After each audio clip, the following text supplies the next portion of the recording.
कुमार पांडे और आप लोग देख रहे हैं इंडिपेंडेंट सिटी न्यूज, आम जनता की आवाज़, ताज़ा तरीन खबरों के साथ। मैं इसमें मौजूद हूँ उत्तर प्रदेश के गोरखपुर जिले के बड़लगंज क्षेत्र के उझौली गांव में। एंड यहाँ पे जो हैं आज के हमारे जो मुख्य अतिथि हैं, एंटी करप्शन के राष्ट्रीय अध्यक्ष कमलेश ओझा जी। बहुत बहुत स्वागत है सर आपका। चलिए, आपके चैनल को भी हमारे तरफ से बहुत बहुत धन्यवाद। एंटी करप्शन के जो राष्ट्रीय अध्यक्ष हैं कमलेश ओझा जी, आइए हम इनसे जानते हैं ये एंटी करप्शन का निर्माण कब किए और इससे क्या प्रभाव करना चाहते हैं समाज में, इस क्षेत्र में। सन 2015 में anti corruption core of India की नींव पड़ी और 5 दिसंबर सन 2015 को सर्टिफिकेट मिला। और इस उद्देश्य से हुआ कि हमारे सम्माननीय प्रधानमंत्री नरेंद्र मोदी जी व यूपी के ओजस्वी मुख्यमंत्री योगी आदित्यनाथ जी की मंशा थी कि देश और प्रदेश से भ्रष्टाचार समाप्त हो। तो इन्हीं की मंशा के सोच के अनुसार हमने इसका एनजीओ रजिस्ट्रेशन करवाया, भारत सरकार से रजिस्टर्ड मान्यता प्राप्त, तथा उसके बाद 2015 से कार्य होता रहा और संगठन में पदाधिकारियों की नियुक्ति एवं सदस्यों की नियुक्ति चलती रही। भारत के अधिकांश प्रदेशों में संगठन कार्यरत है।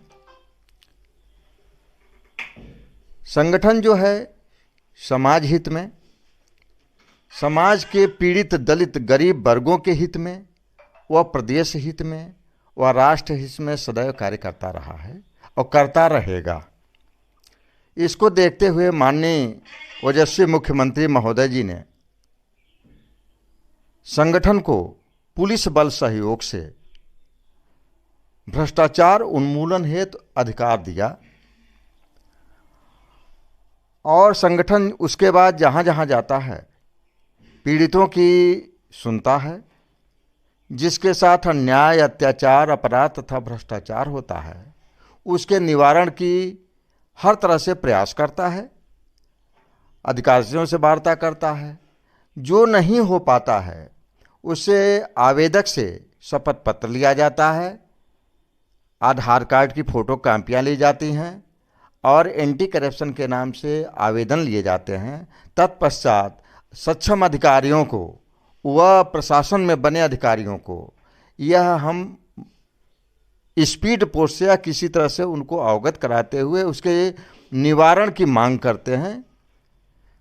संगठन यह बार बार करता रहा है, करता रहेगा और समाज हित को देखते हुए कि गरीब जनता हमारे यहाँ है, उनके साथ बहुत ही अन्याय होता है, उसको दूर करने के लिए यह संगठन मेरा सतत कार्यरत है, प्रयत्नशील है और सरकार की मंशा अनुसार वह कार्य करता रहता है। एनी गवर्नमेंट, एनी डिपार्टमेंट, अगर किसी विभागीय बात आती है कि किसी विभाग से किसी भी तरह की जनता को अगर कोई पीड़ा होती है तो संगठन उनके खिलाफ भी लिखता है और शासन से मांग भी करता है, माननीय योगी आदित्यनाथ जी महामहिम राज्यपाल महोदया से और पीएम जी से, कि इसका निवारण करें। और अगर साक्ष्य मिलता है तो उनके खिलाफ भी संगठन लिखने से बाज नहीं आता है और कार्य करता है। संगठन के बिल्कुल मंशा है, हमारी भी मंशा है कि भ्रष्टाचार बिल्कुल हमारा प्रदेश व समाज व देश बिल्कुल भ्रष्टाचार से मुक्त हो, किसी से किसी को कोई तकलीफ न हो और किसी के साथ कोई भेदभाव या अन्याय, अत्याचार, अपराध तथा भ्रष्टाचार न हो। अगर आपके आंदोलन का अगर कार्रवाई अगर शासन प्रशासन ना करे तो उसके लिए आप क्या करेंगे? देखिए, पहले तो हम कई रिमाइंडर देते हैं शासन से भी, प्रशासन के सक्षम अधिकारियों को भी, कि इस तरह से यहाँ से घपलेबाजी है या किसी के साथ अन्याय हो रहा है, अपराध हो रहा है, भ्रष्टाचार हो रहा है, तो साक्ष्य अगर मेरे पास रहता है तो मैं लिखता पढ़ता हूँ और उसके बाद नहीं होता है तो मुझे पुलिस बल मिला हुआ है। मैं प्रयास करता हूं अगर समय पर पुलिस फोर्स मिलती है और साक्ष्य मिलता है तो उनको पकड़ने और पकड़वाने, यानी पुलिस फोर्स के साथ मिल करके और हमें पकड़वाने का भी काम करता हूं। और उन सक्षम अधिकारियों को भी, अगर इस व्यवस्था में हम कहीं फेल करते हैं यानी समय समय पुलिस नहीं मिली या कोई बात नहीं मिली, तो मैं शासन से बार बार यह मांग करता हूं कि अन्यत्र विभागीय को छोड़ करके अन्यत्र विभागों के टीम को गठित की जाए या ईडी से जांच कराई जाए, परंतु एंटी करप्शन के नामित पदाधिकारी को भी उसमें सम्मिलित किए जाएं, यानी सहभागिता सम्मिलित किए जाएं, तब वहां जांच निष्पक्ष हो पाती है। अगर इसके बाद भी नहीं हो पाता है, बार बार कहने के बाद भी, तो हम हाई कोर्ट संगठन जो है प्रयास तो भरसक क्या करता कि मुझे कोर्ट का शरण न लेना पड़े, क्योंकि मेरा मुख्यमंत्री ओजस्वी जो हैं माननीय योगी आदित्यनाथ जी खुदे सक्षम हैं, विचार करते हैं। अगर नहीं होता है तो यह अंत में होता है कि कोर्ट का शरण संगठन भी लेता है न्याय दिलवाने के लिए। अगर आपका ये जो एंटी करप्शन कोर है ये भारत के कितने राज्यों में फैला होगा? इस समय तो मेरा जहाँ तक है लगभग हम 12-14 राज्यों में पहुँच चुके हैं और प्रयास करते हैं कि 20 राज्यों में जब पहुँच जाएंगे तो हमारे संगठन की ध्वजा पूरे विश्व में लहराएगी, क्योंकि press trust of India Delhi से प्रसारित करेगी कि एंटी करप्शन क्या है, इनके कार्य क्षेत्र क्या है, इनके अधिकार क्या हैं और सरकार ने इनको क्या दिया है। अभी आपने हाल ही में एक पैदल मार्च किया था, वो मतलब किस लिए आपने पैदल मार्च किया था, इसके बारे में बताइए आप। देखिए, हमारे समाज में बहुत सी जनता ऐसे भी हैं कि संगठन के विषय में नहीं जानते और न तो सरकार के उद्देश्यों के बीच, माने विशेषतः माननीय योगी आदित्यनाथ जी जो यशस्वी मुख्यमंत्री हैं कि उनकी सोच क्या है, उनकी व्यवस्था क्या है, या समाज या प्रदेश और देश को क्या देना चाहते हैं। इसलिए जब मुझे अधिकार है तो मैं जनता को और प्रशासन को और शासन को बताने के लिए कि कहाँ क्या अन्याय या संगठन जो है अन्याय, अपराध और अत्याचार, भ्रष्टाचार कैसे समाप्त करता है, यह जनता को जागरूक करने के लिए मैंने पदयात्रा रैली निकाला था। आपने जब पदयात्रा रैली निकाला था उसमें आपको प्रशासन के द्वारा कोई मतलब जो सिक्योरिटी कहा जाता है मिला था कि नहीं मिला था? नहीं, देखिए, हमने एसडीएम महोदय से, सीओ महोदय और एसएसपी महोदय से आवेदन दिया था, जिस पर मुझे सुरक्षा व्यवस्था उपलब्ध भरपूर कराई गई थी। बड़हलगंज से वह पदयात्रा रैली निकलनी थी जो गोला हो करके और बेलघाट उरुआ तक जानी थी, गई भी, लेकिन बड़हलगंज के पुलिस में उस समय हमारे इंस्पेक्टर महोदय मधु नारायण मिश्रा जी थे। अब किन कारणों से यहाँ मुझे कोई सुरक्षा नहीं मिल पाया, लेकिन गोला में पहुंचने के पहले ही मदरिया के आगे से ही मुझे सुरक्षा व्यवस्था उपलब्ध कराई गई थी। वहाँ इंस्पेक्टर साहब भी उपलब्ध थे और एसआई भी थे और फोन पुलिस वाले भी थे। उसके बाद जब मैं गोला देखा, पदयात्रा किया हूँ, तो उरुआ से बार बार फोन, मुझे 1 घंटा लेट हुआ पहुँचने में, लेकिन बार बार उरुआ की पुलिस से फ़ोन आता रहा और वह बॉर्डर पर आ करके अनेकों जवान खड़े थे जो मेरे साथ चलते रहे। यानी वहाँ सुरक्षा हर जगह तो मिली, लेकिन यहाँ नहीं मिल पाई थी। अब क्यों नहीं मिल पाई, क्या नहीं पाई, उसका लिखा पढ़ी भी मैंने। ऊपर के विभागीय या अन्य विभागों के सक्षम अधिकारी को मैंने सूचित किया था, उस पर जो भी कार्रवाई हुई या जो भी हो रही होगी। यानी कि आपके कहने का मतलब बड़हलगंज थाने के जो अध्यक्ष जी थे मधुनाथ मिश्रा जी, उनके द्वारा आपको सुरक्षा नहीं मिला? नहीं मिला, मान तो यही लिया जाएगा। अब उनके अधीनस्थ के द्वारा ऐसा हुआ या उनके द्वारा हुआ, और उसी समय एक फोर्स के जवान की मृत्यु हो गए थे देवकली या कौन गांव है गोला के पास, उसमें वो फंसे हुए थे। लेकिन पहले से जो प्राप्त सूचना है, लिखित तो नहीं है, प्राप्त सूचना यह था कि बहुत पहले 15 कांस्टेबल और 2 एसआई और सब लोग लगा दिए गए थे, लेकिन वह वहाँ व्यस्त हो गए और जिस कारण से यहाँ क्यों नहीं मिला, क्यों नहीं लोग आए, क्यों नहीं दिए, अब उसके विषय में तो वह सरकार जानेगी कि तो उसके उच्चाधिकारी जानेंगे। अच्छा सर, अगर एंटी करप्शन के कोई मेंबर अगर कोई गलत काम करता है तो उसके लिए आप क्या करेंगे? देखिए, एंटी करप्शन का कोई भी पदाधिकारी और या मेंबर अगर किसी भी प्रकार का गलत का सरकार के मंशा के विपरीत काम करता है या संगठन के बायलाज के विपरीत कार्य करता है, उद्देश्यों के विपरीत करता है, तो उनके साक्ष्य की आवश्यकता होती है। उनसे भी हम साक्ष्य लेते हैं कि क्या मेरा पदाधिकारी या संगठन गलत किया या नहीं किया। अगर साक्ष्य मिलता है तो उनको भी पहला काम तो यह कहते हैं कि संगठन से उनको बाहर कर देते हैं, वो पद से हटा देते हैं। और दूसरा काम और होता है, जनता की मांग होती है, व्यक्तिगत कई आवेदन आते हैं साक्ष्यों के, तो उनके खिलाफ भी यानी कानूनी विधिक कार्रवाई करने के लिए हम दृढ़ संकल्पित होते हैं। अच्छा सर, ये आप एंटी करप्शन के माध्यम से अगर मान लीजिए जैसे ये सड़कें बन रही हैं, सड़कों का आप निर्माण देख ही रहे हैं, 4 लेन से लेकर के अब राम जानकी मार्ग में अभी तक हालांकि फंड सारी पास हो गए हैं, बन नहीं रहा है, इसके बारे में आप क्या कहना चाहते हैं? देखिए, तो सरकार की व्यवस्था है, फंड सरकार ने दे दिया। अब वहाँ से विभाग जो कंटेक्ट लिया होगा, वह विभाग क्या कर रहा है, क्यों नहीं कर रहा है, ये तो अंदरूनी बात होती है जो मुझे अवगत नहीं है। लेकिन इतना ज़रूर मैं कह सकता हूँ कि जो हमारे यहाँ यह राम जानकी मार्ग का फंड है आया हुआ है, लेकिन मैं देख रहा हूँ कि केवल गिट्टी डाल कर कराल से लिपापोती की जाती है, कभी भी कहीं गिट्टी डाल करके और धूलों से उसको भट दिया जाता है। यानी जनता को इतनी परेशानी हो रही है जिसके विषय में शासन और प्रशासन या सक्षम अधिकारी हमारे जिले के या तहसील के देख रहे हैं, फिर भी क्यों नहीं बना रहे हैं। अगर वह सुदृढ़, अब क्यों देर हो रहा है उनकी मंशा है, लेकिन अगर सुदृढ़ व्यवस्था इसी तरह 4 लेन के लिए ली जाए तो मानक के अनुसार अगर कार्य हों तो सड़कें तो बहुत दिन चलेंगी, अच्छी व्यवस्थाएं में होगी। लेकिन मेरा जहां तक मानना और देखने और सुनने में लग रहा है कि वो मानक के अनुसार नहीं हो पा रहा है। उस विभाग के इंजीनियर क्या कहते हैं, कैसे बनवाते हैं, क्या उनका समीकरण है, मुझे नहीं मालूम है। लेकिन मुझे यह जरूर मालूम है, जैसे 4 लेन को अभी देखिए, 4 लेन पर बेली पार के आगे चले जाइए, सड़क बन गई थी, फिर तोड़ा गया, उस सड़क को फिर तोड़ा गया, फिर मरम्मत किया जा रहा है। अगर ये सड़क बन रही है और अभी से तोड़ फोड़ मरम्मत अगर शुरू हो गया तो क्या माना जाएगा कि 4 लेन की व्यवस्था या किसी भी सड़कों की इस तरह से अगर व्यवस्था शुरू से ही हुआ, वह रोड चालू नहीं हुआ लेकिन तोड़ फोड़ शुरू हो गया, तो क्या वह मानक के अनुसार बन रहा है? मुझे तो नहीं लगता है कि बन रहा है। अगर बनता या बन रहा होता या बन गया होता तो शायद तोड़ फोड़ की स्थिति तत्काल नहीं आती, उसमें समय बीतने के बाद आता देखा जाता। लेकिन मानक के अनुसार इस पर भी हमारे विभागीय अधिकारी क्या कर रहे हैं, कैसे करते हैं, क्या सोच है उनकी, मैं उसके विषय में कुछ नहीं कह सकता। लेकिन जनता और यह जरूर जानती है कि आखिर अगर इतना जल्दी यह कार्य हो रहा है तोड़ फोड़ का तो मानक के विपरीत हुआ है। उसी तरह राम जानकी का जो है, जब सरकार हमारी बनी थी गड्ढा मुक्त हुआ, तभी अगर यह मुक्त हो गया होता और हमारे अधिकारी सक्षम अगर मुक्त करा दिए होते, बन गया होता, तो आज जो दुर्दशा हमारी जनता यहाँ से गोला जाने या कहीं जाने के लिए झेल रही है, संभवतः वह झेलनी पड़ती उसको। इसलिए स्पष्ट होता है कि यहाँ भी भ्रष्टाचार बिल्कुल लिप्त है, भ्रष्टाचार से दूर नहीं है, छूते नहीं है, यह विभाग भी भ्रष्टाचार में लिप्त है। तो मैं तो सरकार से बार बार कहता हूं कि थोड़े काम हो लेकिन बहुत बढ़िया काम हो, जो देखने में अच्छा हो, चलने में अच्छा हो, टिकाऊ हो, मजबूत हो। लेकिन अब व्यवस्था हम देख रहे हैं कि दुर्व्यवस्था में परिवर्तित हो जाती है।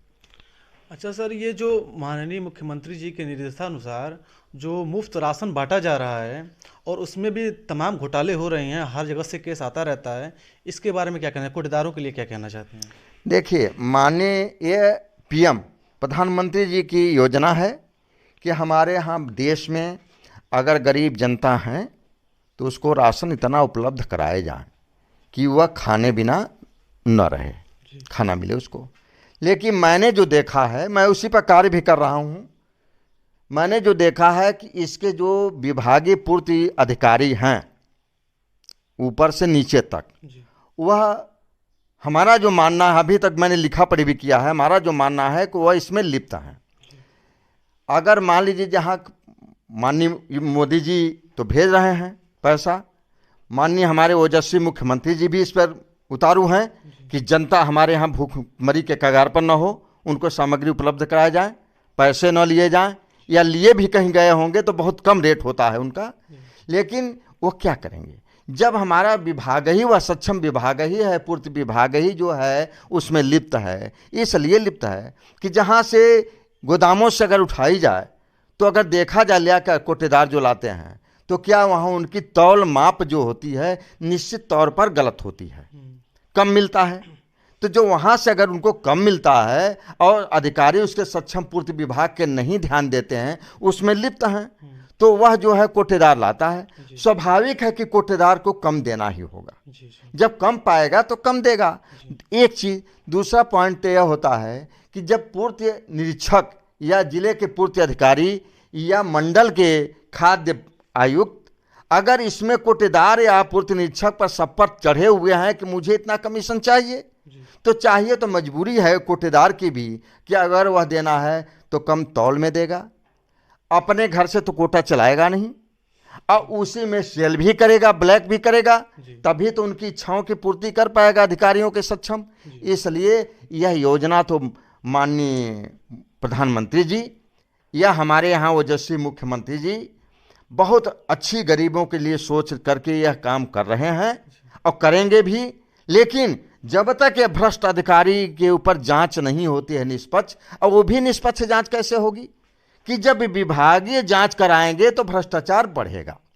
और विभागों के हट करके ईडी से करा दें या अन्यत्र विभागों के टीम को गठित करें और एंटी करप्शन टीम को जो उन्होंने अधिकार प्रदान किया है भ्रष्टाचार उन्मूलन के लिए, उसके भी नामित पदाधिकारी को उसमें सम्मिलित करें।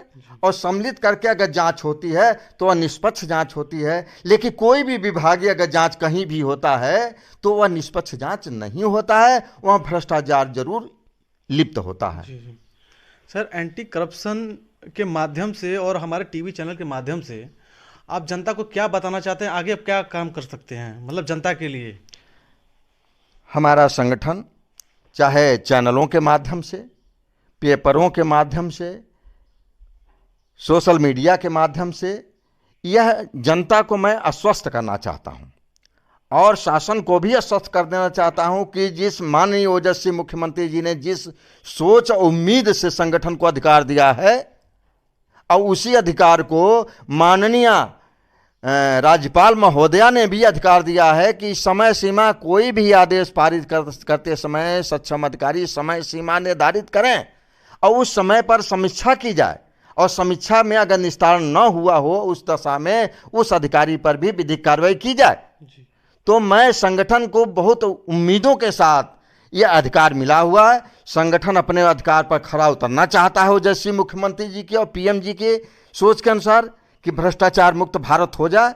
मैं जनता को तो यह आश्वस्त करना चाहता हूं अपने संगठन की तरफ से और माननीय मुख्यमंत्री जी की तरफ से कि जनता को इस तरह से कोई भी अगर शिकायत होती है किसी विभाग से, चाहे खाद्य विभाग हो चाहे कहीं भी कोई विभाग हो, तो संगठन को याद करे, संगठन में आवेदन दे और आवेदन के साथ साक्ष्य लगावे और आधार कार्ड की प्रतियां लगावे, मोबाइल नंबर लिखे, सिग्नेचर लिखे और आवेदन देने के बाद तब यह जो है माननीय मुख्यमंत्री जी को मैं जरूर प्रेषित करता हूं कि हाँ यह बात इंगित करता हूं कि चल रहा है और इसको दूर करने का प्रयास करना चाहिए और संगठन उस पर कार्य करता है। इसी तरह से तहसील का मामला हुआ, ब्लॉक का मामला हुआ, थानों का मामला हुआ, अगर किसी तरह से जनता को कोई कहीं तकलीफ होती है तो संगठन का दरवाजा और हमारे ओजस्वी माननीय मुख्यमंत्री जी का दरवाजा बिल्कुल खुला हुआ है। लेकिन जब तक वह जनता मुझे अवगत नहीं कराएगी तो मैं माननीय मुख्यमंत्री जी को अवगत नहीं करा पाता हूं और उसके भ्रष्टाचार उन्मूलन की बात नहीं कर पाता हूं।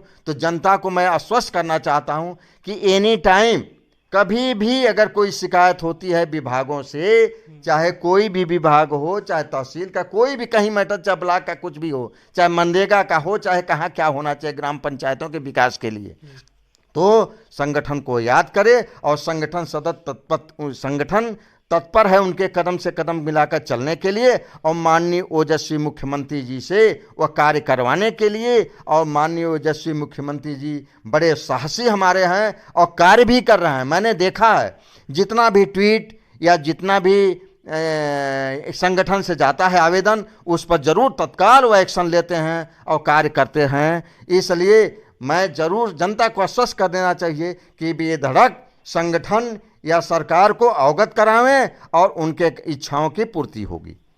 सर, मैं क्षमा चाहता हूं, आपसे एक अलग से क्वेश्चन करना चाहता हूं। अगर मान लीजिए कोई पार्टी अगर आपको एमएलए या एमपी का टिकट दे लड़ने के लिए, क्या आप उसको एक्सेप्ट करेंगे कि नहीं करेंगे? देखिए, हमारा बायलॉज जो कहता है राजनीति से बहुत दूर है, हम राजनीति से सटते नहीं हैं। अगर कोई राजनीति का व्यक्ति मेरे में जुटा हुआ है तो उसमें लिखा जाता है कि अगर आपको चुनाव लड़ना हो तो रिजाइन देना पड़ेगा। मेरी सोच ऐसी नहीं है। सोच बनती बिगड़ती ये भी बात सत्य है, अब समय पर निर्भर करेगा। लेकिन मैं भ्रष्टाचार का काम कर रहा हूं इसलिए सोच मेरी बनती नहीं है, न मेरे संगठन की है, मैं चुनाव नहीं लड़ पाऊंगा। लेकिन अब बताए ना, सोचें तो बनती बिगड़ती हैं। अब जैसी परिस्थिति होगी या माननीय योगी आदित्यनाथ जी का जो आदेश होगा या हाई कमान का, लेकिन अभी कोई ऐसी व्यवस्था नहीं है। अगर वह व्यवस्था मुझे करनी होगी, किसी की व्यवस्था आती है तो उसमें मेरे बायलॉज में अमेंडमेंट करना पड़ेगा और करने के बाद ही इसका निर्णय होता है। लेकिन अभी कोई राजनीति में ऐसी सक्रिय रूप से जाने की कोई संगठन के किसी भी पदाधिकारी की कोई व्यवस्था नहीं है। बहुत बहुत धन्यवाद सर। देखिए, आज हम उपस्थित हैं एंटी करप्शन के राष्ट्रीय अध्यक्ष कमलेश ओझा जी के पास, और इन्होंने शासन प्रशासन के बारे में जो बातें बताई हैं, मैं अपने चैनल के माध्यम से चाहता हूं कि कृपया इन सब पे उचित कार्रवाई हो। और मैं विपिन कुमार पांडे, जिला ब्यूरो, इंडिपेंडेंट सिटी न्यूज़ के साथ, जय हिंद।